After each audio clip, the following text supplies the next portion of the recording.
আমার ভাইয়েরা, মুফতি আমির হামজার পিছনে এত সমালোচনা কেন জানেন? আজ থেকে চিন্তা করবেন, কয়েক মাস আগেও কিন্তু তার এত সমালোচনা ছিল না। শুধুমাত্র এমপি পদপ্রার্থী হওয়ার কারণে, যে একজন আলেম এমপি পদপ্রার্থী হয়েছে, আল্লাহ যদি বিজয়ের মালা পরাইয়া সংসদ পর্যন্ত চলে যায়, অনেক রামবামের ঘুম হারাম হবে। কথা বলে ঠিক কিনা? অনেক হুজুর পর্যন্ত এটা মানতে পারতেছে না যে আমির হামজা সংসদে যাবে। আরে ভাই, আপনিও যান। মানুষের সমালোচনা করে মজা লাগে, নিজের আত্মসমালোচনা করার দরকার আছে না নাই? এদেশের একজন তরুণ মুফাসসির, দ্বীনের দায়ী, মাজলুম আলেমে দ্বীন মুফতি আমির হামজা ভাই একটি সংবাদ সম্মেলন বা সাংবাদিকদের সাথে মত বিনিময় করতে গিয়ে জবানের জড়তার কারণে হোক অথবা নিজের অসতর্কতার কারণেই হোক, একটু 19-20 করে উনি কথা বলে ফেলে দিয়েছেন যে নবী হলেন সংবাদবাহক, বার্তাবাহক, সেই হিসাবে নবীও সাংবাদিক ছিলেন। এই কথা বলার কারণে সোশ্যাল মিডিয়া জুড়ে এত সমালোচনা। আমরা বলতে চাই, নবীর ক্ষেত্রে নবীর সম্মানের দিকে তাকায়া এমন শব্দ চয়ন করা ঠিক না যেটাতে রসুলের সম্মান ছোট হয়, খাটো হয়। কথা বলেন ঠিক কিনা? এই ব্যাপারে তিনি হয়তোবা একটু ভুল করেছেন। আমার গতকালকে আমি আলোচনা শুনলাম, আমির হামজা ভাই চুয়াডাঙ্গা জেলার এক মাহফিলে যায়া উনি প্রকাশ্যে বলতেছেন যে আমি হয়তোবা জবানের কারণে এই কথাটা একটু 19-20 হয়ে গেছে, রসুলের সামনে হয়তোবা একটু বেয়াদবি হয়ে গেছে, আমি আল্লাহর কাছে ক্ষমা চেয়েছি। এমনকি আমি তাহাজ্জুদ পড়ে আল্লাহর কাছে ক্ষমা চেয়েছি, আমার আল্লাহ আমাকে মাফ করে দিতেও পারেন। কিন্তু আপনারা যারা সমালোচনা করেছেন, আপনাদের কি হবে? হ্যাঁ, কেউ তাকে কাফের ফতোয়া দিল, কেউ বলে আমির হামজা। আচ্ছা বলেন তো, আমির হামজা কি এই কথা যিনি বলেছেন, বলেন তো উনি কি ঠিক বলেছেন? সমালোচনা হবে গঠনমূলক, সমালোচনা হবে সংশোধনের উদ্দেশ্যে, সমালোচনার ভাষা হবে মার্জিত ভাষা, সাবলীল ভাষা, সুন্দর ভাষায় সমালোচনা করতে হবে। কথা বলে ঠিক কি না? আক্রমণাত্মক ভাষা ব্যবহার করা যাবে না। মাজলুম আলেমে দ্বীন আমির হামজাকে আয়না ঘরে রাখা হয়েছিল। উনি বারবার বলেছেন, আমাকে 11 ঘন্টা ঝুলিয়ে রাখছিল উল্টে দিক করিয়া। তাহলে যেই মানুষের উপর এত টর্চার করা হয়েছে, নির্যাতন করা হয়েছে, সে মানসিকভাবে হয়তোবা পুরোটা সুস্থ না। এই জন্য মানুষটাকে যা ইচ্ছে তাই বলবেন? কথা কয় না কে? আল্লাহর পক্ষ থেকে যাদের উপরে ওহী নাজিল হয়, আর সেই কথাগুলো মানুষের কাছে, উম্মতের কাছে প্রচার যিনি করেন, তাকেই নবী বলা হয়। কথা বলেন ঠিক কিনা? এই অদৃশ্যের সংবাদ যিনি প্রচার করেন, তিনি কি নবী? বলেন কি নবী? আজকে এই কথা নিয়ে আমরা যা শুরু করেছি ভাই, এত কাদাছড়া করলে, কাদা ছড়াছড়ি করলে, একে অপরের এত সমালোচনা করলে মানুষ আমাদেরকে কি বলবে? এজন্য আমরা ঘৃণা ছড়াবো না। কেউ যদি ভুল করে, কাছে গিয়ে সংশোধন করার চেষ্টা করব। মুফতি আমির হামজা একজন মানুষ, তারও ভুল হতে পারে, কিন্তু এটাকে নিয়ে কাফের ফতোয়া দিবেন, আমির হামজা গাঁজা খায়, এগুলো বলে একজন আলেমের সম্মান ছোট করা যাবে না। কথা বলেন ঠিক কিনা? আমার ভাইয়েরা, মুফতি আমির হামজার পিছনে এত সমালোচনা কেন জানেন? আজ থেকে চিন্তা করবেন, কয়েক মাস আগেও কিন্তু তার এত সমালোচনা ছিল না। শুধুমাত্র এমপি পদপ্রার্থী হওয়ার কারণে, যে একজন আলেম এমপি পদপ্রার্থী হয়েছে, আল্লাহ যদি বিজয়ের মালা পরাইয়া সংসদ পর্যন্ত চলে যায়, অনেক রামবামের ঘুম হারাম হবে। কথা বলে ঠিক কিনা? অনেক হুজুর পর্যন্ত এটা মানতে পারতেছে না যে আমির হামজা সংসদে যাবে। আরে ভাই, আপনিও যান, আপনিও এমপি হয়ে চলে যান না সংসদে। সমস্যা কথা? ওখানে যাইয়া দেখেন তো এই পার্লামেন্টে আল্লাহর আইনটা চালু করা যায় কিনা। সবাই মিলে চেষ্টা করেন বাংলাদেশটাকে একটা সুন্দর বাংলাদেশ গঠন করা যায় কিনা, শান্তির বাংলাদেশ করা যায় কিনা। সবাই মিলেমিশে দলমত নির্বিশেষে ঐক্যবদ্ধ হয়ে এই দেশটাকে সুদ মুক্ত, ধর্ষণ মুক্ত, জিনা মুক্ত, চাঁদাবাজ মুক্ত একটা সুন্দর বাংলাদেশ করা যায় কিনা। সবাই চেষ্টা করেন। কথা কয় না কে? আমির হামজার শত্রু বেড়ে গেছে, তাতে কি হয়েছে? যত সমালোচনা করবেন, উনি যদি অপরাধী না হয়, কি বলেন, তাতে কি সম্মান কমবে না আল্লাহ বাড়ায় দেবে? আমরা বলতে চাই আমির হামজা ভাইকে, ভাই আরো সতর্ক থেকে কথা বলবেন, কারণ আপনার প্রত্যেকটা কথা এখন রেকর্ড করা হচ্ছে, আর বাতিল শক্তিরা তাকায় আছে যে একটু নির্বিষ হয়ে গেলে ওইটা দিয়ে 14 গোষ্ঠী উদ্ধার করবে, কথা দেখেন। এই জন্য আমির হামজা ভাই সতর্ক থাকবেন, বিশেষ করে রসুলের ব্যাপারে কথা বলতে গেলে, আল্লাহর ব্যাপারে কথা বলতে গেলে শব্দ চয়নের ক্ষেত্রে অবশ্যই প্রত্যেকটা বক্তা, দিনের দায়ী, মুফাসসিরদের সতর্ক থাকতে হবে, যাতে রসুলের শানে চুল পরিমাণে বেয়াদবি না হয়, কথা বলে ঠিক কিনা? মুহাম্মাদান আবদুহু ওয়া রাসূলুহু الذي أرسله بالحق بشيرا ونذيرا وداعيا إلى الله بإذنه وسراجا وقمرا منيرا فقد قال الله تعالى في كلامه المجيد وفي فرقانه الحميد সকলে জবান সেরে মোহাব্বতে আওয়াজ দে পড়ুন আউযু বিল্লাহি মিনাশ শাইতানির রাজিম বিসমিল্লাহির রাহমানির রহিম قد فلح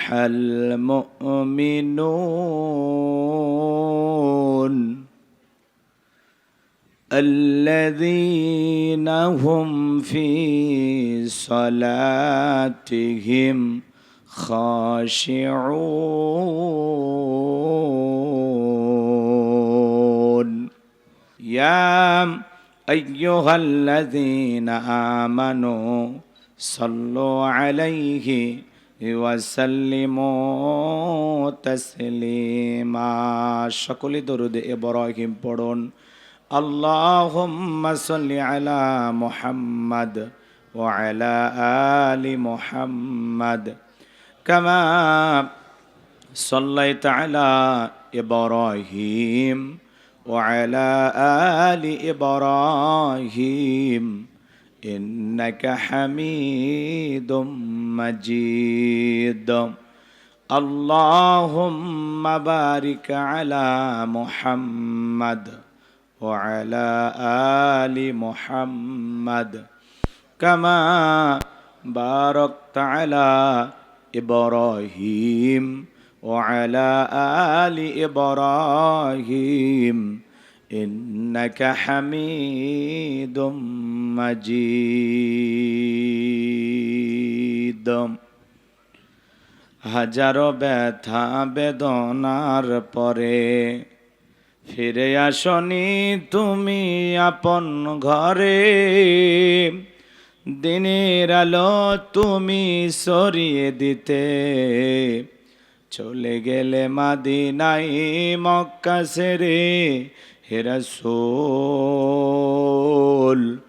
তোমাকে ভুলি আমি কেমন করে হে রাসূল তোমাকে ভুলি আমি কেমন করে লা ইলাহা ইল্লাল্লাহ জোরে লা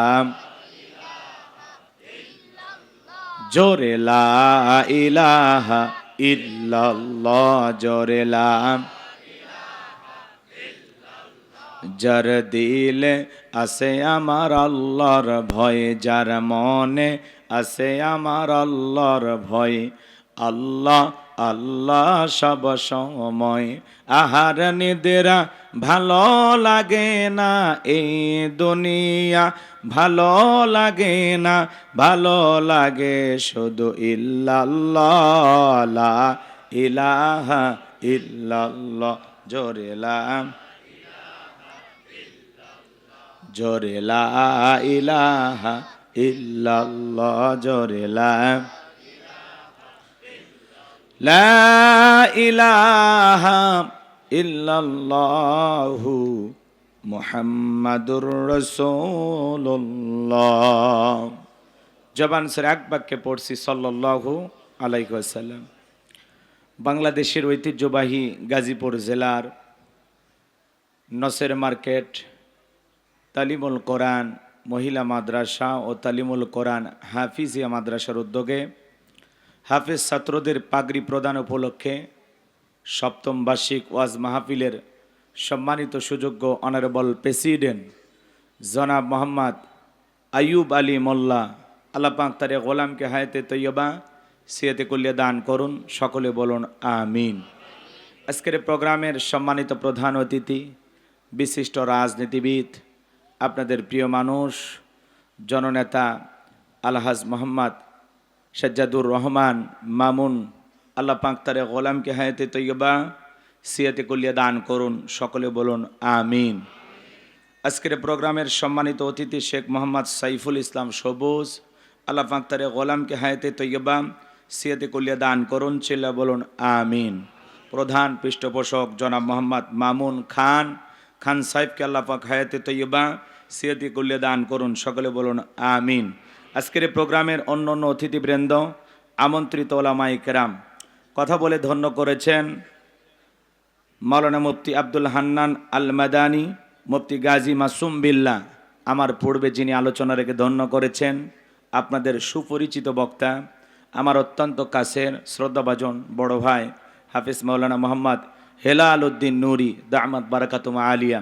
সকল আলোচকের আলোচনা আল্লাহ পাক দ্বীনের জন্য, ইসলামের জন্য, কোরআনের খেদমতের জন্য কবুল করুন, চিল্লা বলুন আমিন।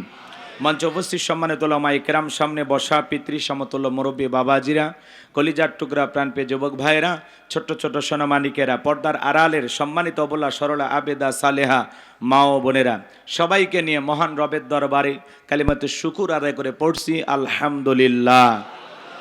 বিশ্ব নবীর প্রতি দরুদ ও সালাম সকলেই পড়ুন সাল্লাল্লাহু আলাইহি ওয়াসাল্লাম। যেহেতু রাত্রি অনেক গভীর হয়েছে, ভূমিকা না দিয়ে সরাসরি আল্লাহর কোরআন থেকে আলোচনা করতে চাই।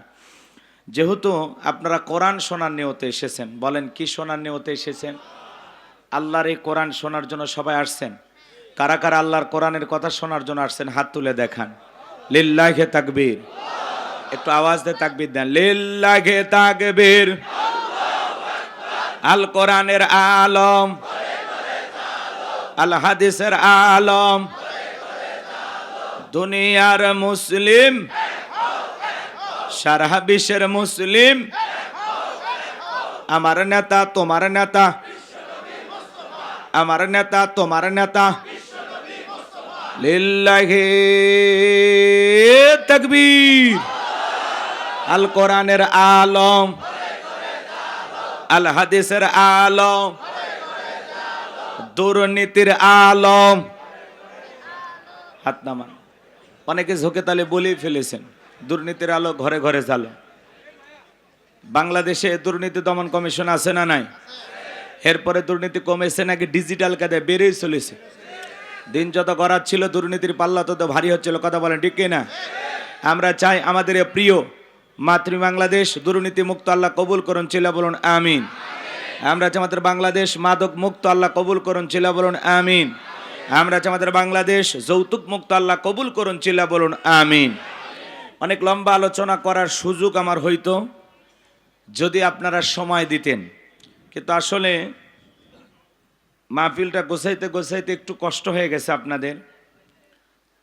যদিও আমি দাওয়াত নেওয়ার সময় বারবার বলেছিলাম যে ভাই রাত 10টায় আমাকে মঞ্চে দেবেন, এখন প্রায় 11:30 বাজে।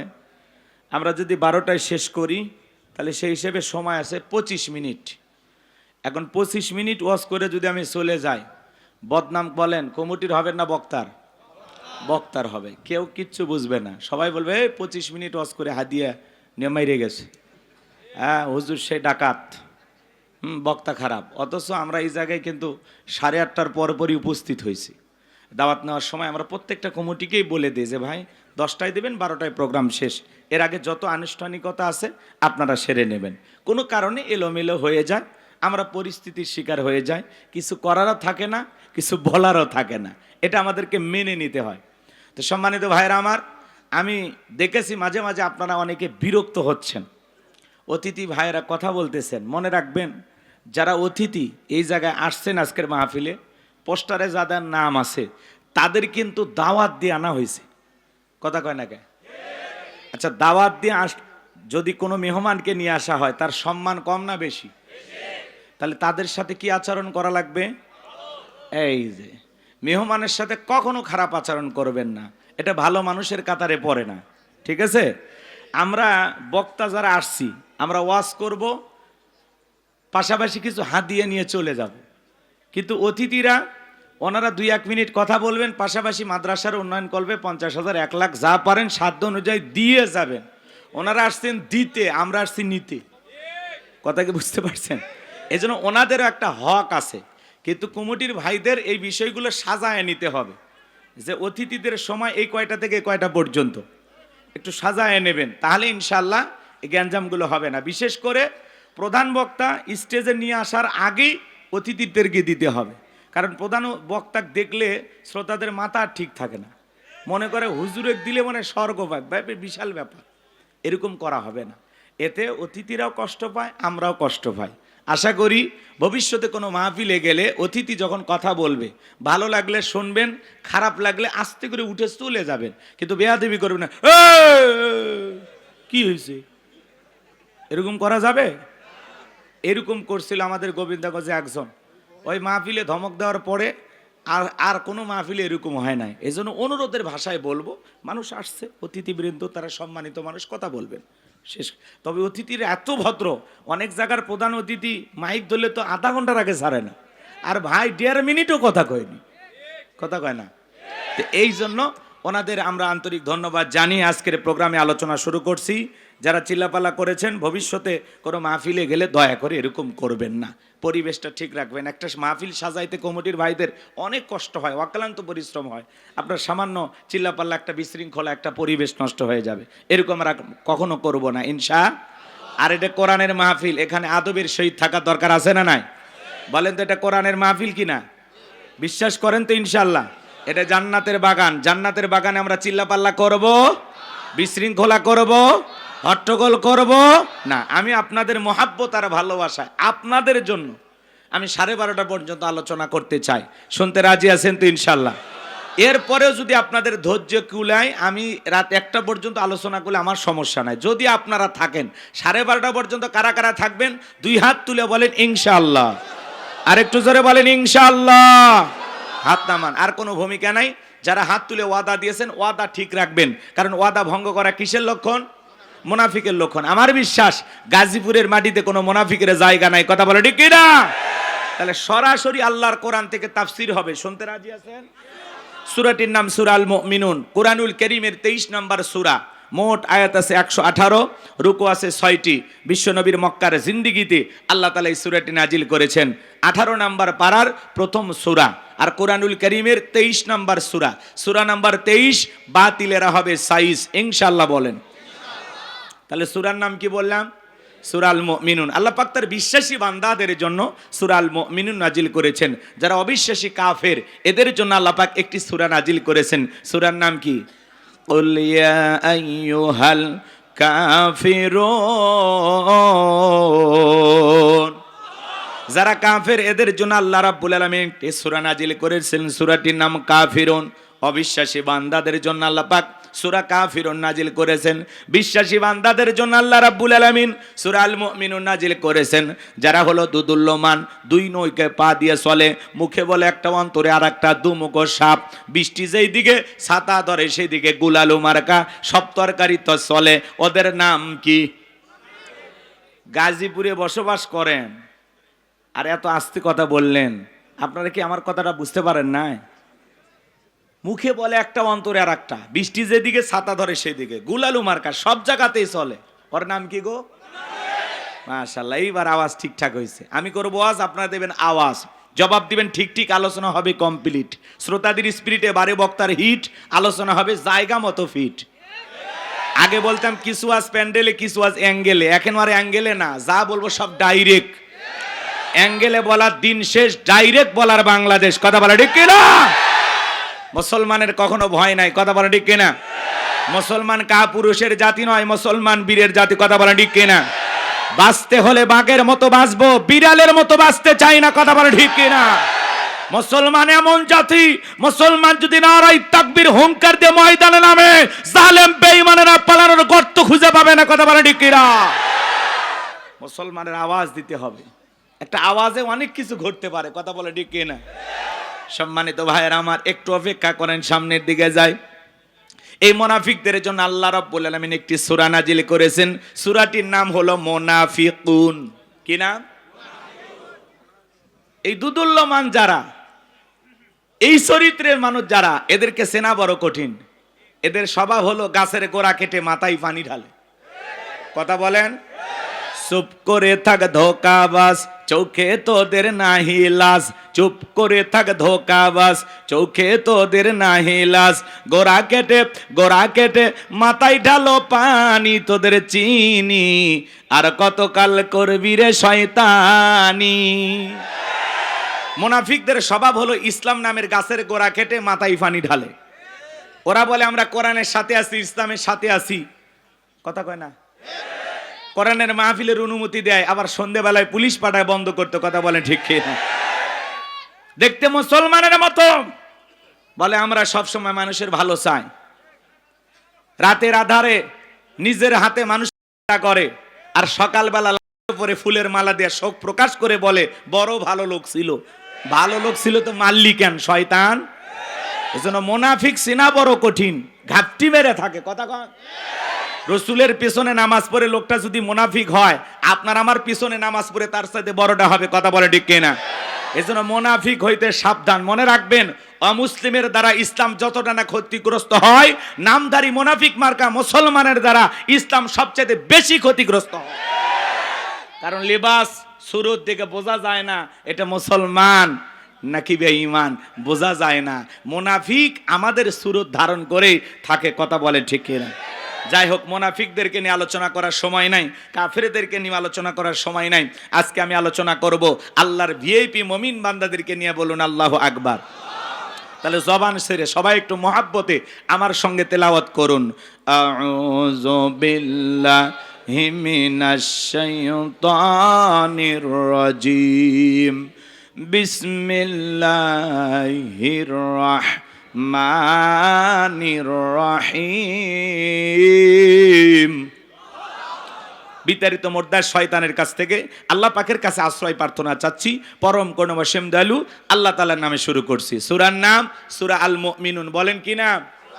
আমার আল্লাহ রাব্বুল আলামিন বলেন قد فلح المؤمنون।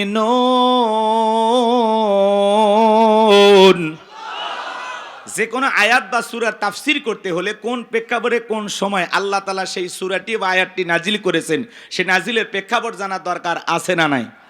আরবিতে বলা হয় শানে নজুল। যদি শানে নজুল আলোচনা করা হয় তাহলে তাফসীর বুঝতে সহজ হয়। তাহলে সূরা আল মুমিনুন বিশ্বনবীর উপরে আল্লাহ তাআলা কোন প্রেক্ষাপটে কোন সময় নাজিল করেছেন, সেই নাজিলের প্রেক্ষাপট জানার দরকার আছে না নাই? আমি একটু তুলে ধরবো, কষ্ট হবে না তো ইনশাআল্লাহ? সংক্ষিপ্ত করে বলবো যেহেতু সময় কম, যতটুকু না বললেই নয়। সম্মানিত ভাইয়েরা আমার, দিল দিয়া কথাগুলো বোঝার চেষ্টা করবেন। বিশ্বনবীর প্রিয় সাহাবী হযরত ওমর ফারুক ডেকে বলেন, আমি মৌমাছির গুনগুন আওয়াজ শুনলাম।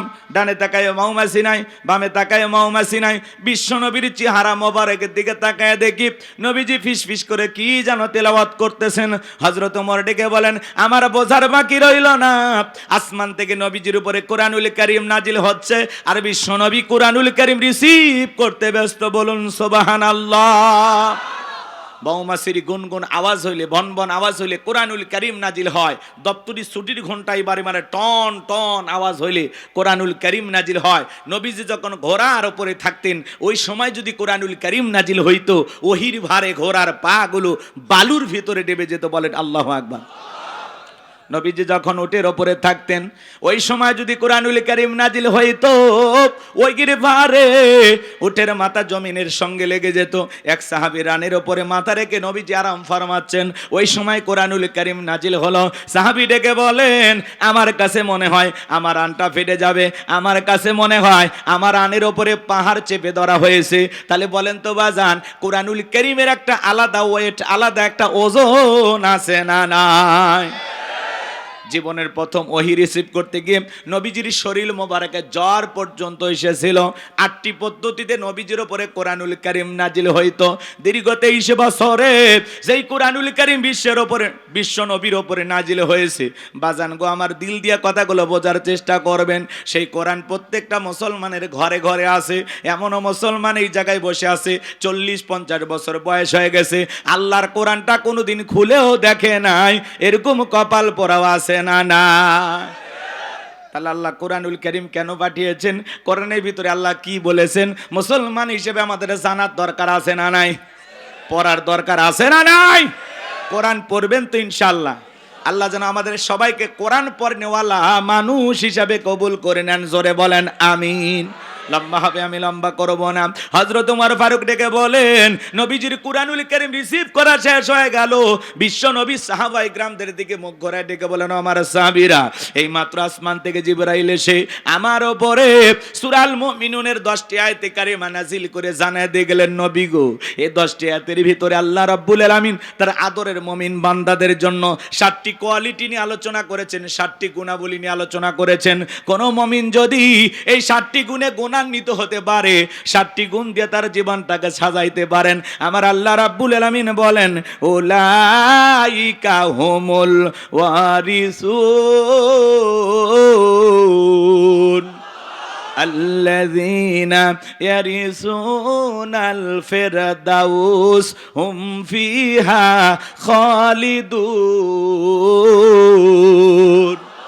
আমার আল্লাহ রাব্বুল আলামিন বলেন, তারাই হবেন উত্তরাধিকারী জান্নাতুল ফেরদাউসের। সেখানে তারা চিরকাল বসবাস করবেন।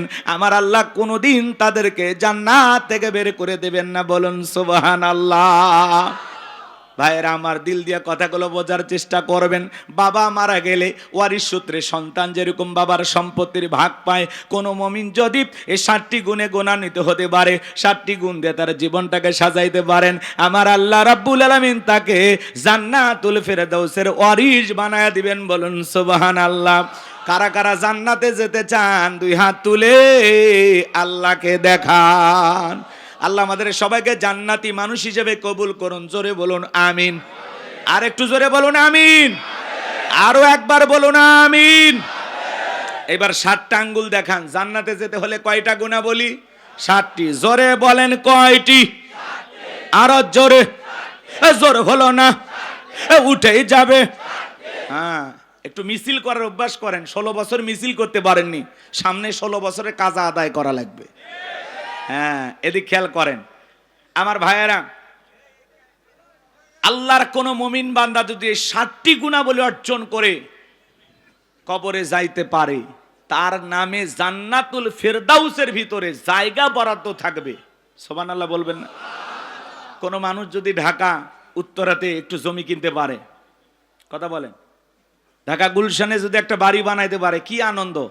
হ্যাঁ, আজকে আমি গোলাম রব্বানী যে আলোচনা করব, 1500 বছর আগে বিশ্ব নবীর মাধ্যমে আল্লাহ রাব্বুল আলামিন যে মেসেজ সূরা আল মুমিনুনে জানিয়ে দিয়েছেন, যদি আপনারা এই 7টা গুণাবলী নিজের জীবনে ধারণ করতে পারেন, এই 7টি গুণ দিয়ে নিজের জীবনটাকে সাজাইতে পারেন, জান্নাতুল ফেরদাউসের ভিতরে আপনার নামে জায়গা বরাদ্দ হয়ে যাবে। বলুন সুবহানাল্লাহ। তাহলে একটু শোনার দরকার আছে না নাই? হ্যাঁ, অনেকে বলে হুজুর এমন ওয়াজ করবেন যাতে জান্নাত আমরা ক্লিয়ার ভাবে পাই। আজকের আলোচনা ওইরকমই, খালি 7টা গুণাবলীর কথা বলে দিয়ে যাব। এই 7টা গুণাবলী আমল করলে একেবারে জান্নাত ক্লিয়ার। কথা কয় না? আপনি জান্নাতে যান, এটাই তো আমার চাওয়া। আর কোনো চাওয়া আছে? কথা বলেন না কেন ভাই? আমরা সবাই যদি একই জান্নাতে থাকি, কি বলেন, মারামারি হবে? কোনো ঝামেলা হবে? জান্নাতে কোনো মারামারি আছে? জায়গা জমিনে দ্বন্দ্ব আছে? ওখানে কোনো সাদাবাজ আছে? টেন্ডারবাজ আছে? ওখানে কোনো ধরনের বিশৃঙ্খলা আছে? যে যার মতো থাকবে, আরামাইশে থাকবে, কেউ কাউকে দেখে হিংসা করবে। ওখানে কোনো ঝামেলাই নাই, কোনো রাগারাগি নাই, কারো মেজাজ কখনো গরম হবে না। কি যে রাগারাগি, খালি শান্তি আর শান্তি, শান্তি আর শান্তি। সুবহানাল্লাহ বলেন। আল্লাহ আমাদের সবাইকে জান্নাতে যাওয়ার মতো নেক আমল করা তৌফিক দান করুন। চিল্লা বলেন আমিন। সম্মানিত ভাইরা আমার, নবীজি এইবার সাহাবায়ে কিরামদের সামনে তেলাওয়াত করে শুনিয়ে দিলেন। আমার আল্লাহ রাব্বুল আলামিন বলেন, ক্বাদ ফালাহাল মুমিনুন আমার আল্লাহ রাব্বুল আলামিন বলেন অবশ্যই মুমিনেরা সফল, অবশ্যই মুমিনেরা সফল। অলরেডি মুমিনেরা সফল, সফল হয়েছে তারা ঈমান এনেছে যারা। আল্লাহু আকবার বলেন। ভালো করে বোঝার চেষ্টা করবেন, কদ আফলাহাল মুমিনুন, অবশ্যই মুমিনেরা সফল, অলরেডি মুমিনেরা সফল, সফল হয়েছে যারা ঈমান আনবে যারা। সফল হতে পারবে তারা ঈমান আনবে যারা। ঈমানদার ছাড়া সফল হওয়া যাবে না। সংক্ষিপ্ত কথা বলে দিয়ে যায়, অনেকে মনে করে টাকা থাকলে সফল, ক্ষমতা থাকলে সফল, সেলিব্রিটি, নায়ক, সুপারস্টার এরা বুঝি সফল না। ভালো করে বোঝার চেষ্টা করবেন, বর্তমানে পৃথিবীর সবচাইতে ক্ষমতাধর ব্যক্তির নাম কি? Donald Trump. এ হলো বর্তমান পৃথিবীর সবচেয়ে বড় ক্ষমতাধর। কথা বলে না কেন? আমেরিকার ইতিহাসে আজ পর্যন্ত কোন নারীকে ওরা প্রেসিডেন্ট বানায়নি। কথা কয় না কেন? বানাইছে? আপনারা কি করেন? রাগ করেন? আর বানান মাঝে মাঝে এমন মানুষকে বানান যে আপনাদেরকে ফেলাইয়া পালিয়ে যায়। কথা বলেন? জামাই বাড়িতে গেছে না? হ্যাঁ, রাগ করেন না। এগুলো বললে আবার অনেকে বলে হুজুর যা হচ্ছে হচ্ছে, এগুলো বলার দরকার না। না, মাঝে মাঝে নাড়া না দিলে আপনি ভুলে যাবেন, কারণ আমাদের ভুলে যাওয়ার বড় স্বভাব। আমরা সব জিনিস বেশি দিন মনে রাখতে পারি না। রাগ করেন? এজন্য মেয়ে মানুষের রাগ বেশি, জেদ বেশি, অভিমান বেশি। দেখেন না, স্বামীর সাথে ঝগড়া লেগে রাগ করে হাড়ি ফাতিল ভেঙে ফেলে দেয়, স্বামী তুলে আছাড় মারে, রাগ করে সংসার থেকে বাপের বাড়ি চলে যায়, রাগ করে 20 কোটি জনগণ রেখে চলে গেছে। কথা বলা ঠিক না? আমার ঈশ্বর চাচাকে বলা হয় স্বৈরাচার শাসক। ঈশ্বর চাচা ক্ষমতার থেকে পদত্যাগ করে জেলে গেছে, দেশ ছাড়িনি, বাপের বেটা। দেশ নেত্রী বেগম খালেদা জিয়া অসুস্থ হয়ে দেশে পড়েছিলেন, জেল কেটেছেন, দেশ ছেড়ে পালিয়ে যাননি, বাপের বেটি। আর আপনি বড় বড় কথা বলতেন পালাবো না, হারাবো না, কই পালিয়েই তো গেলেন, নিজের কথা ঠিক রাখলেন না। আবার মাঝে মাঝে বলে আমি দেশের কাছে আছি, শর্ট করে ঢুকবো। ঢুকবেন তো বের হলেন কেন? আর আমরাও বলতে চাই, মেয়ে মানুষ কতদিন বাইরে থাকবে? এই দেশ ওনার বাবার, এই দেশ ওনার স্বামী, আসুক না ভাই, আসলে আপত্তি আছে? আমরা বলতেছে যাওয়ার আগে বলে যাননি, আসার আগে বলার দরকার নাই, যে দিক দিয়ে মন চায় আপনি এই দেশে আসেন। কথা বলে ঠিক কিনা? বুবু আই বাপ তুমি আই বাহাগো, সেই দিন আইসা বুবু ক্ষমতা পাই বাহানা। ও বুবু আই বাপ তুমি আই বাহাগো, সেই দিন আইসা বুবু ক্ষমতা পাই বাহানা। খোঁজ নাই বুবু কাদের কাকার, অবস্থা খারাপ দরবেশ বাবার, হাও নাঙ্কেল এখন সামনেও আসে না। নেতা কর্মী সব জেলের ভিতর, আমি আসি ডরের ওপর, কখন জানি আসে গ্রেফতারি পরোয়ানা। বুবু আইবা তুমি আইবা গো, সেই দিন আইসা বুবু চিয়ার পাইবা না। ক্ষমতার চেয়ার থেকে নামা সহজ, কিন্তু ওই চেয়ারে ওঠা কঠিন। কথা বলেন ঠিক কিনা? আগামী দলেরই হোক, আমরা পুরুষ প্রধানমন্ত্রী চাই। যেই দলেরই হোক, একটা পুরুষ নেতা কারা চান? হাত তুলে দেখান। লিল্লাহে তাকবীর। নারীদের দেখার দিন শেষ, আগামীতে পুরুষের বাংলাদেশ। আল্লাহ কবুল করেন। আমার ভাইয়েরা মন খারাপ করবেন না, আমি গুনাহগার যে কথা বলতে চাচ্ছিলাম বাজান, দিল দিয়ে কথাগুলো বোঝার চেষ্টা করবেন। বর্তমানে পৃথিবীর সবচাইতে ক্ষমতাধর ব্যক্তির নাম হলো ডোনাল্ড ট্রাম্প। আপনাদের এলাকায় একটা বাজার আছে, এই বাজারের নাম কি? নসের বাজার। মনে করেন এখানে আল্লাহর একজন বান্দা সবজি বিক্রি করে, তরি তরকারি বিক্রি করে, লোকটা ইমানদার। আজান দেওয়ার পরে আল্লাহর গোলাম যদি দোকানদারি বন্ধ করে মসজিদে গিয়ে নামাজ আদায় করে, বলেন তো বাজান, পৃথিবীর বড় নেতা ডোনাল্ড ট্রাম্পের চাইতে এই সবজি বিক্রেতা ইমানদারের দাম কম না বেশি? তার মানে কি বুঝলেন? ইমান আছে যার, আল্লাহর কাছে দাম আছে তার। কথা বলেন ঠিক কিনা? পাশের দেশে নরেন্দ্র মোদী, এ যত বড়ই ক্ষমতাধর হোক না কেন, আমাদের দেশের একজন ভ্যান চালক, রিক্সা চালক, লোকটা যদি ইমানদার হয়, আজান দেওয়ার পরে মাথা নত করে যদি আল্লাহকে সিজদা দেয়, বলেন তো বাজান, ভারতের দাদার চাইতে ওই রিক্সা চালক, ভ্যান চালক ইমানদারের দাম কম না বেশি? তার মানে কি বুঝলেন? ইমান আছে যার, আল্লাহর কাছে দাম আছে তার। কোন বেঈমানের দাম আল্লাহর কাছে নাই। বেঈমানেরা ক্ষমতার দাম্ভিকতায় দুনিয়াতে সফল হতে পারে, মরার পরে সবগুলো বেঈমানকে পিটাইয়া জাহান্নামে দিবেন তিনি কে? আর ইমানদাররা দুনিয়াতে সফল, আখিরাতে সফল। আল্লাহ তাআলা আমাদের ভিতরে ইমান নামের সম্পদ দিয়েছে। টাকা না থাক, সম্পদ না থাক, ক্ষমতা না থাক, আমার ভিতরে ইমান আছে, আল্লাহর কাছে দাম আছে। এই জীবনে যদি আল্লাহর কাছে দামি হতে পারি, আর কিছু চাওয়ার আছে? তাহলে আমি বলবো ইমান এনেছে যারা, আপনারা বলবেন সফল হয়েছে তারা। বলবেন ইমান এনেছে যারা, ইমান এনেছে যারা। আল্লাহর কাছে দামি বান্দা কারা? ইমানদার বান্দা যারা। ইমান আছে, আল্লাহর কাছে দাম আছে। ইমান নাই, আচ্ছা বলেন তো, পাসপোর্ট ছাড়া বিদেশে যাওয়া যায়? বিদেশে যেতে গেলে কি লাগে? পাসপোর্ট লাগে না? তো ইমান হলো জান্নাতে যাওয়ার পাসপোর্ট। সুবহানাল্লাহ কও। ইমান আছে, জান্নাতের ভিসা লাগবেই। জান্নাতের ভিসা লাগবেই ইনশাআল্লাহ। কিন্তু কোন বেঈমানের জন্য জান্নাতের ভিসা লাগবে? সবগুলো কই যাবে? জাহান্নামে। এই জন্য বলতেছি, ক্ষমতা থাকলেই সফল হওয়া যায় না, টাকা থাকলেই সফল হওয়া যায় না, নায়ক, সুপারস্টার, ফুটবল, ক্রিকেটার এগুলো হলেই সফল হওয়া যায় না। আল্লাহর কাছে সফল হতে পারবে তারা ইমান আনবে যারা। হোক না সে রিক্সা চালক, হোক না ফকির, হোক না মিসকিন, হোক না সাদা, হোক না কালো, হোক না ধনী, হোক না গরিব, ইমান আছে, আল্লাহর কাছে দাম আছে। তাহলে আমরা সবাই ইমানদার তো ইনশাআল্লাহ। এজন্য আল্লাহ রাব্বুল আলামিন বলেন কদ আফলাহাল মুমিনুন, অবশ্যই মুমিনেরা সফল, অলরেডি মুমিনেরা সফল। ভালো করে বোঝার চেষ্টা করবেন। ঈমান আনার পরে আল্লাহ রাব্বুল আলামিন আপনাকে আমাকে যে দায়িত্ব দিলেন, গভীর মনোযোগ দিয়ে কথাগুলো শুনে যাবেন। ছোট্ট একটা প্রশ্ন আপনাদেরকে করি।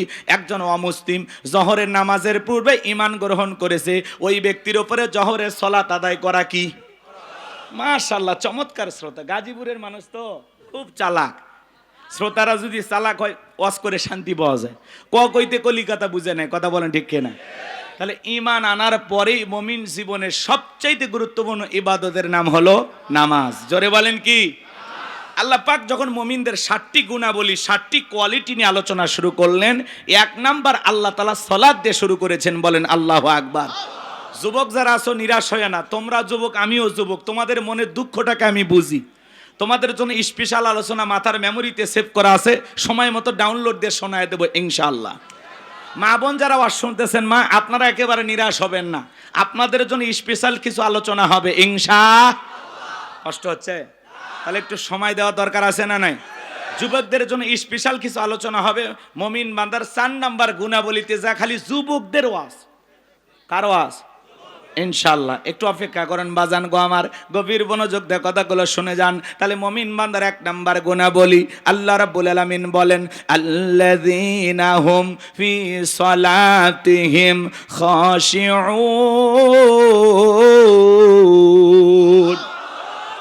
মুমিন বান্দার 1 নাম্বার গুণাবলী, যারা নিজেদের সালাত বিনয়ের সহিত, নম্রতার সহিত, আল্লাহর ভয় নিয়ে আদায় করে। সালাত আদায় করতে হবে কার ভয়ে? ইয়া আইয়ুহাল্লাযীনা আমানুত্তাকুল্লাহ, হে ঈমানদারগণ আমি আল্লাহকে ভয় করো। হাক্ক তুকাতিহি, ভয় করার মতো ভয় করো।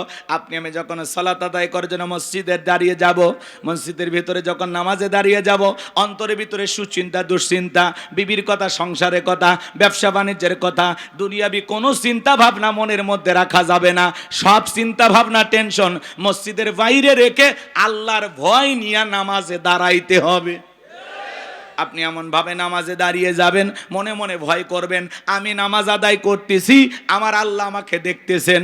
মনে মনে নামাজ আদায় করবেন আর এই স্মরণ করবেন, আমি নামাজ আদায় করতেছি, আমার আল্লাহ আমার সামনে দাঁড়িয়ে আছেন। এইরকম ভয় নিয়ে আপনাকে আমাকে সালাত আদায় করতে হবে। আমার ভাইয়েরা, বিশ্বনবী কিভাবে সালাত আদায় করতেন? আম্মা জান আয়েশা ডেকে বলেন, নবীজি যখন নামাজের মধ্যে দাঁড়িয়ে যেতেন, আমি মাঝে মাঝে তাকায় দেখতাম নবীজির পা মোবারক ফুলে উঠেছে। আম্মা জান আয়েশা ডেকে বলেন, নবীজি এত লম্বা সময় রুকুতে থাকতেন, এত লম্বা সময় সিজদা থাকতেন, মাঝে মাঝে মনে হয় নবীজি আর কোনোদিন সিজদা থেকে মাথা উঠাবেন না। আম্মা জান আয়েশা ডেকে বলেন, একদিন রাতের বেলায় দেখি নবীজি সিজদা দিয়ে এত কান্না করেছেন, কাঁদতে কাঁদতে সিজদার জায়গাটা পর্যন্ত ভিজে গেছে। নবী যখন সিজদা থেকে মাথা উঠাইলেন, আম্মা জান আয়েশা জিজ্ঞাসা করে, নবী গো কেন কান্না করলেন, কি হয়েছে আপনার? নবী ডেকে বলে, আয়েশা আমি তো আমার জন্য কাঁদি কাঁদি না, আমি কাঁদি আমার গুনাহগার উম্মতের জন্য। আমি আল্লাহর কাছে কেঁদে কেঁদে বলি, আল্লাহ আমার গুনাহগার উম্মতের গুনাহগুলো মাফ করে দাও, আমার গুনাহগার উম্মতকে ওই কঠিন জাহান্নামের আগুন থেকে মুক্তি দাও। নবী যদি আপনার আমার গুনাহ মাফের আশায় আল্লাহ তাআলার কাছে দোয়া করেন, আমরা তো হলাম মূল ভিকটিম, মূল আসামি, মূল অপরাধী। সকাল বিকাল গুনাহ করি বাজান, যেই নবীর জীবনে কোনো গুনাহ নাই সেই নবী 70 থেকে 100 বার ইস্তেগফার পড়তেন, তওবা পড়তেন। চিন্তা করেন বাজান, নবীর জীবনে গুনাহ নাই, সেই নবী যদি ইস্তেগফার পড়েন, আমরা তো পলকে পলকে গুনাহ করি, চলতে ফিরতে গুনাহ করি। আমাদের তওবা করা দরকার আছে না নাই? নিজেদের গুনাহ মাফের জন্য সিজদা দিয়ে কান্না করতে হবে কার কাছে? 5 ওয়াক্ত সালাত, এটা তো ডিউটি, এটা তো অবশ্যই আপনাকে পালন করাই লাগবে। 5 ওয়াক্ত সালাত নফল না ফরজ? একটু জোরে বলেন। এ বাজান মন খারাপ করবেন না। সবচাইতে আফসোসের কথা হলো, মুসলমানের কাছে যদি নামাজের ওয়াজ করা লাগে, এর চাইতে বড় দুঃখ আর নাই। ভালো করে বোঝার চেষ্টা করবেন গাজীপুরের মুসলমান ভাইয়েরা, 5 ওয়াক্ত সালাত এটা তো রবের বাধ্যতামূলক অর্ডার, অবশ্যই আপনাকে আদায় করা লাগবে। 5 ওয়াক্ত সালাত আদায় করা লাগবে। পাশাপাশি গভীর নিশীথে রাতের 1টা 2টা 3টার দিকে উঠা বিবির ভালোবাসা ত্যাগ করে আরামের বিছানা ত্যাগ কইরা ঠান্ডা পানি দিয়া ওযু বানাইয়া নিরালাই নিবৃত্তিতে সিজদা দিতে হবে কাকে? আল্লাহ রাব্বুল আলামিন বলেন, ওয়াল্লাযীনা ইয়াবিতুনা লিরাব্বিহিম সুজ্জাদাও ওয়া কিয়ামা। সূরা ফুরকানের ভিতরে আল্লাহ পাক জানিয়ে দিলেন, যারা রাত্রি জাগরণ করে আমি আল্লাহকে সিজদা দেয়, আমি আল্লাহর জন্য দণ্ডায়মান হয়ে যায়। গভীর নিশীথে দুনিয়ার অফিস আদালত বন্ধ, আরামের বিছানা ত্যাগ কইরা, বিবির ভালোবাসা ত্যাগ কইরা আপনি নিরালাই একা একা যাই নামাজে দাঁড়ায় গেছেন। এই নামাজ দুনিয়ার কাউকে দেখানোর জন্য নয়, এই নামাজ হলো একমাত্র আল্লাহর সন্তুষ্টি অর্জনের জন্য। এই নামাজ হলো একমাত্র আল্লাহকে খুশি করার জন্য। কথা বলেন ঠিক কিনা? কুলিন্না সালাতি ওয়া নুসুকি ওয়া মাহইয়ায়া ওয়া মামাতি লিল্লাহি রাব্বিল আলামিন। সূরা আনআম আয়াত নাম্বার 162। আল্লাহ রাব্বুল আলামিন জানিয়ে দিলেন, নবীজি আপনি বলুন, আমার নামাজ, আমার কুরবানি, আমার জীবন, আমার মরণ লিল্লাহি রাব্বিল আলামিন, আসমান জমিনের প্রতিপালক করে জন্য। তাহলে মুমিন জীবনের সব ইবাদত হবে কার জন্য? গভীর নিশীথে কোনো বান্দা যদি তাহাজ্জুদের দায় নামাজে দাঁড়ায় যায়, আপনি যখন সিজদায় গিয়ে ফিসফিস করে আল্লাহর কাছে যা বলবেন, আপনার ওই সিজদায় গিয়ে ফিসফিস করা আওয়াজ আল্লাহ পাক আরশে আজিমে বৈশা শুনতে পায়। যারা গভীর নিশীথে তাহাজ্জুদের সালাত আদায় করে এরা আল্লাহর প্রিয় হতে পারে। যারা তাহাজ্জুদের সালাত আদায় করে এরা আল্লাহর কাছে চাইতে দেরি, আল্লাহ এদেরকে দিতে দেরি করবে না। কথা বলেন ঠিক কি না?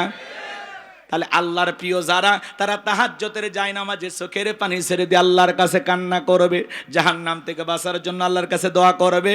আমার ভাইয়েরা, রিজেক আল্লাহর কাছে চাইতে হবে। আপনার যদি একটা জুতার, যদি স্যান্ডেলের যদি একটা ফিতাও লাগে, তবুও চাইতে হবে কার কাছে? দুনিয়ার কারো কাছে চাইবো না, আমরা চাইবো কার কাছে? আল্লাহর কাছে চাইলে আল্লাহ ফেরত দেবে।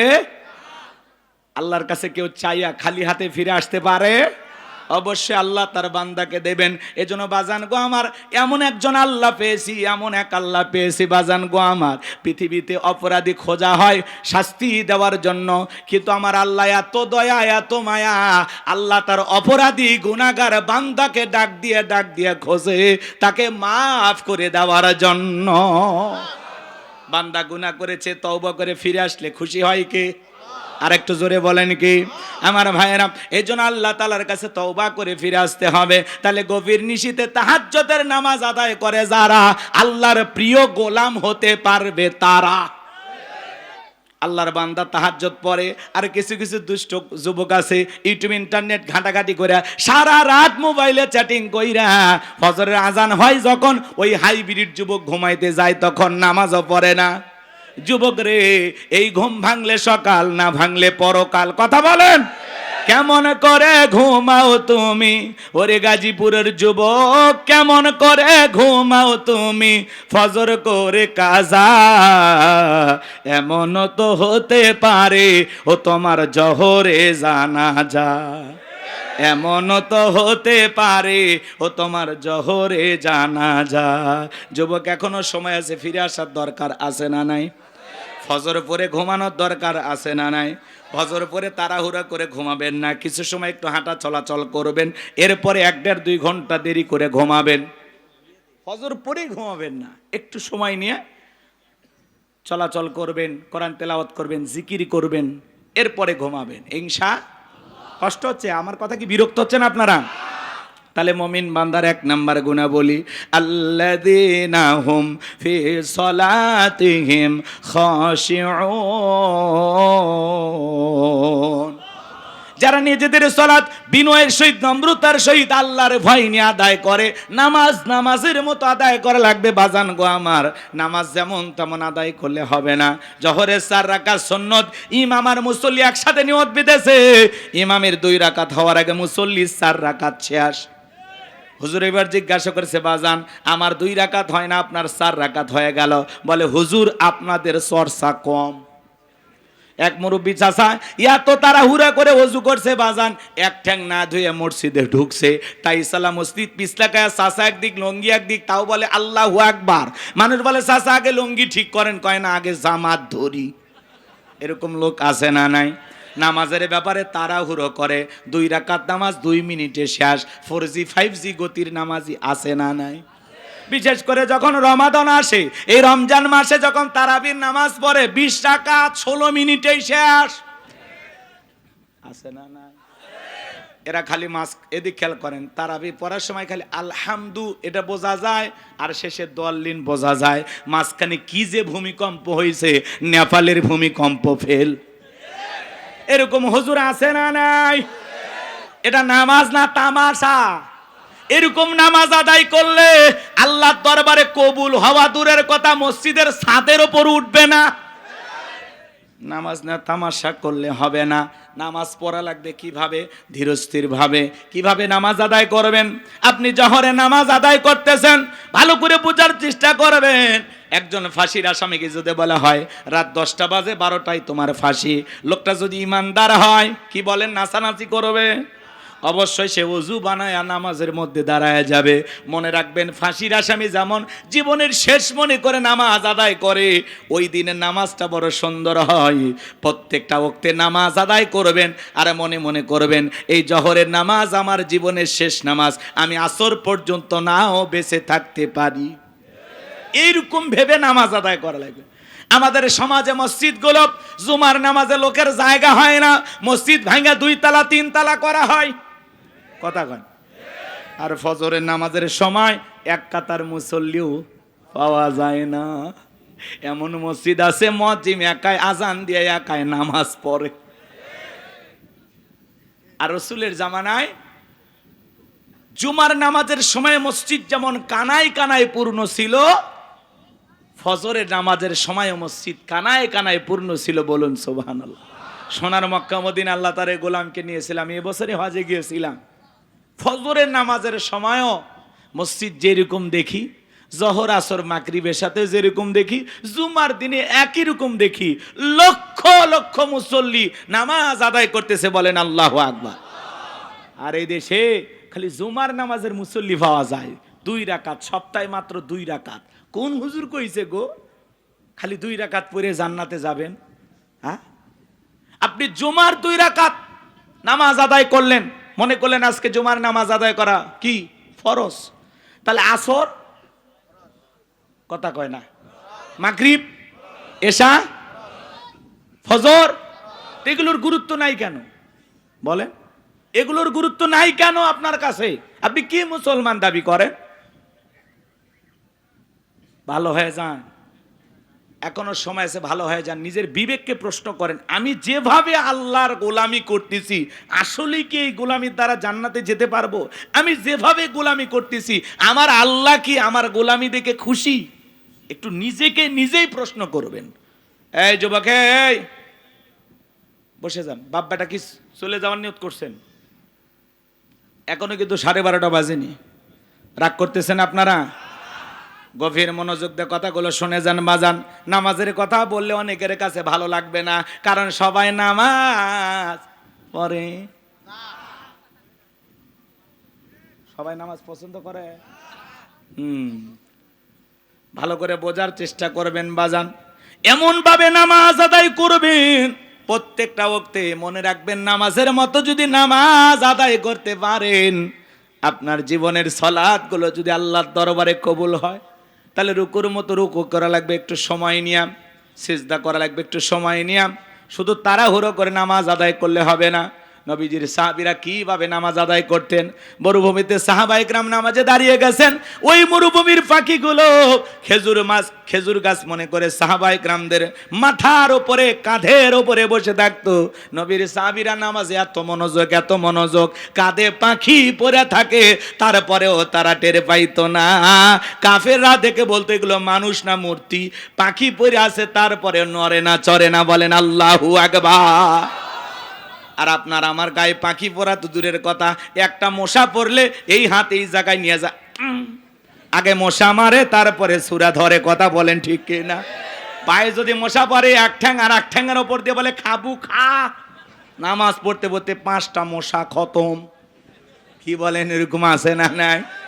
আমার ভাইয়েরা, এরকম নামাজ আমাদের। আর নবীর সাহাবীরা কিভাবে নামাজ আদায় করতেন, নামাজে কতটা মনোযোগ ছিল সাহাবায়ে কেরামদের। আমি নামাজ নিয়ে যদি 2 ঘন্টা ওয়াজ করি শেষ হবে না বাজান। এত সময় আপনাদের হাতেও নাই, আমার হাতেও নাই।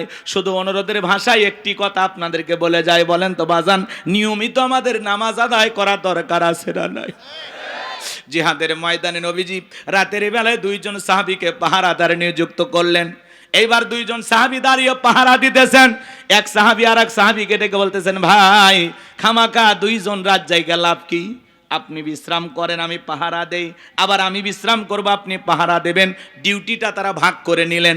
এইবার এক সাহাবী বিশ্রামে চলে গেলেন, আর একজন সাহাবী চিন্তা করলেন খামাকা দাঁড়িয়ে থেকে অপচয় সময় নষ্ট করে লাভটা কি, সময়টা একটু নামাজের ভিতরে কাটায় দেই। এই কথা ভেবে নবীর প্রিয় সাহাবী নামাজের মধ্যে দাঁড়িয়ে গেলেন। কাফেররা চিন্তা করলো দূর থেকে এটা মানুষ না গাছ বোঝা যায় না, একটা তীর নিক্ষেপ করেছেন, ওই তীরটা এসে নবীর সাহাবীর ডান হাতের ভিতরে ঢুকে গেছে। আর একটা তীর নিক্ষেপ করেছেন, বাম হাতের ভিতরে ঢুকে গেছে। নবীর সাহাবী নামাজ শেষ করলেন, ওই সাহাবীকে ডেকে দিয়ে বলেন, ভাই তাড়াতাড়ি ঘুম থেকে জাগ্রত হন, কি হয়েছে? বলে, আপনি যখন বিশ্রাম করতে গেলেন, আমি যখন একটু আপনার দেয়া শিডিউল অনুযায়ী ডিউটিটা ভাগ করে নিয়ে আমি যখন পাহারা দিতেছিলাম, মনে করলাম খামাকা দাঁড়াইয়া অপচয় সময় নষ্ট করে লাভটা কি, নামাজের মধ্যে কাটায়া দেই। এই কথা ভেবে আমি নামাজে দাঁড়িয়ে গেছি, এই সুযোগে কাফির আমাকে তীর নিক্ষেপ করেছে। তাড়াতাড়ি করে আমার শরীর থেকে তীরগুলো বের করে দেন। আমি আপনার কাছে একটা কথা বলতে চাই ভাই, আজকে আমি নামাজের মধ্যে এত মজা পাচ্ছিলাম, আমি যদি রাসূলুল্লাহর পাহারাদার না হইতাম, সাহাবায়ে কেরামদের যদি পাহারাদার না হইতাম, আজকে নামাজের ভিতরে আমার এত মজা লাগতেছিল, নামাজ পড়তে এত ভালো লাগতেছিল। ওই তীর এসে যদি আমার কলিজাটা ছিদ্র করে এপাশ ওপাশ করে দিত, তবু আজকে আমি নামাজ ছাড়তাম না। নামাজ এত মজা লাগতেছিল, কিন্তু আমি রাসূলুল্লাহর পাহারাদার।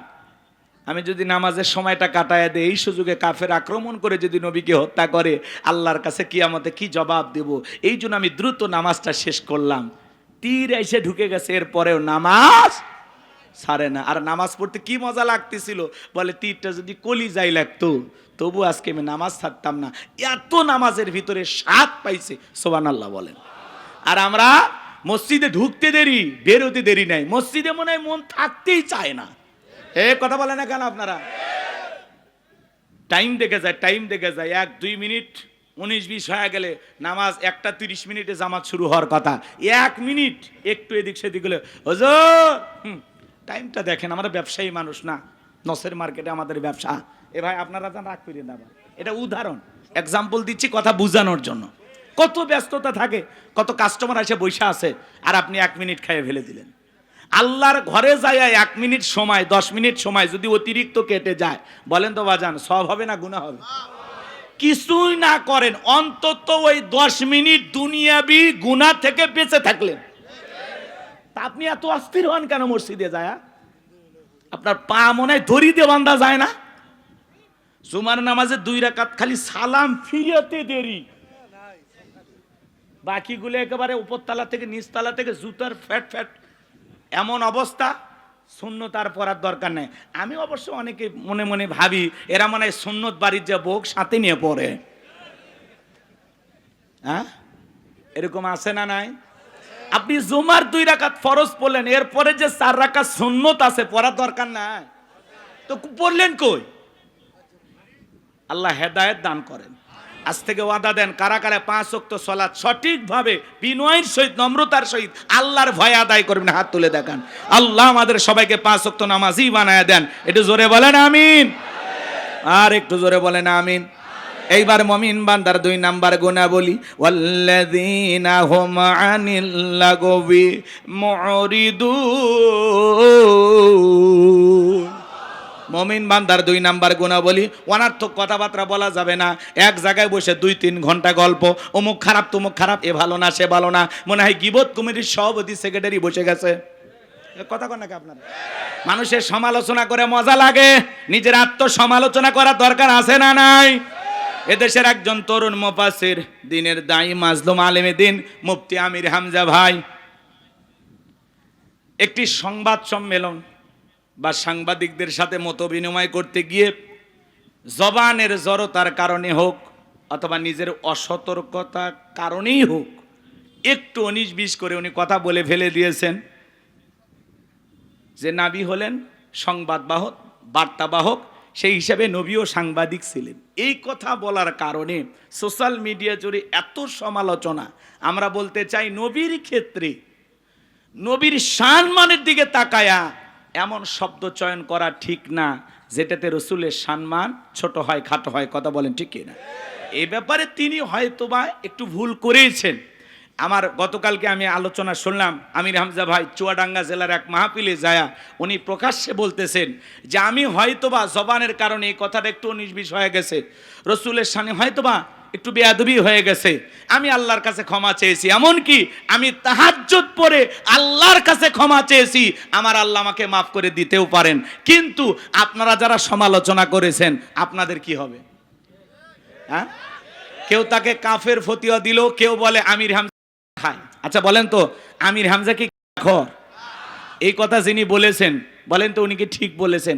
সমালোচনা হবে গঠনমূলক, সমালোচনা হবে সংশোধনের উদ্দেশ্যে, সমালোচনার ভাষা হবে মার্জিত ভাষা, সাবলীল ভাষা, সুন্দর ভাষায় সমালোচনা করতে হবে। কথা বলে ঠিক কি না? আক্রমণাত্মক ভাষা ব্যবহার করা যাবে না। মাজলুম আলেমে দ্বীন আমির হামজাকে আয়না ঘরে রাখা হয়েছিল, উনি বারবার বলেছেন আমাকে 11 ঘন্টা ঝুলিয়ে রাখছিল উল্টে দিক করিয়া।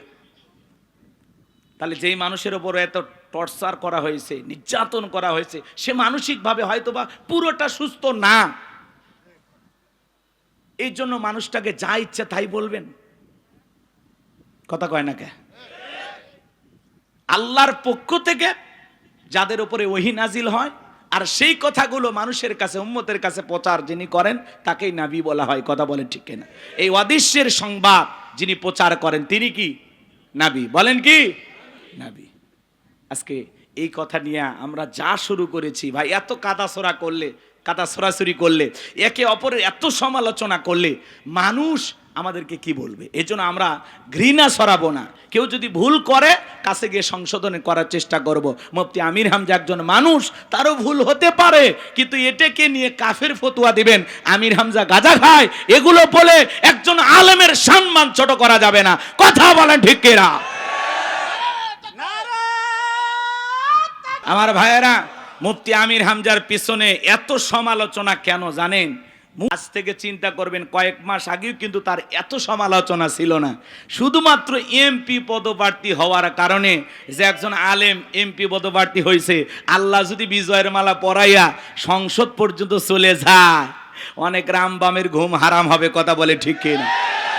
অনেক হুজুর পর্যন্ত এটা মানতে পারতেছে না যে আমির হামজা সংসদে যাবে। আরে ভাই আপনিও যান, আপনিও এমপি হয়ে চলে যান না সংসদে, সমস্যা কথা?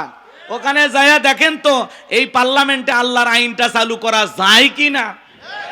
সবাই মিলে চেষ্টা করেন বাংলাদেশটাকে একটা সুন্দর বাংলাদেশ গঠন করা যায় কিনা, শান্তির বাংলাদেশ করা যায় কিনা। সবাই মিলেমিশে দলমত নির্বিশেষে ঐক্যবদ্ধ হয়ে এই দেশটাকে সুদ মুক্ত, ধর্ষণ মুক্ত, জিনা মুক্ত, চাঁদাবাজ মুক্ত একটা সুন্দর বাংলাদেশ করা যায় কিনা। সবাই চেষ্টা করেন, কথা কয় না কে। আমির হামজার শত্রু বেড়ে গেছে, তাতে কি হয়েছে? যত সমালোচনা করবেন, উনি যদি অপরাধী না হয়, কি বলেন, তাতে কি সম্মান কমবে না আল্লাহ বাড়ায় দিবে? আমরা বলতে চাই আমির হামজা ভাইকে, ভাই আরো সতর্ক থেকে কথা বলবেন, কারণ আপনার প্রত্যেকটা কথা এখন রেকর্ড করা হচ্ছে, আর বাতিল শক্তিরা তাকায় আছে যে একটু নির্বিষ হয়ে গেলে ওইটা দিয়ে 14 গোষ্ঠী উদ্ধার করবে। কথা দেখেন, এই জন্য আমির হামজা ভাই সতর্ক থাকবেন। বিশেষ করে রসুলের ব্যাপারে কথা বলতে গেলে, আল্লাহর ব্যাপারে কথা বলতে গেলে শব্দ চয়নের ক্ষেত্রে অবশ্যই প্রত্যেকটা বক্তা, দিনের দায়ী মুফাসসিরদের সতর্ক থাকতে হবে, যাতে রসুলের শানে চুল পরিমাণে বেয়াদবি না হয়। কথা বলে ঠিক কিনা?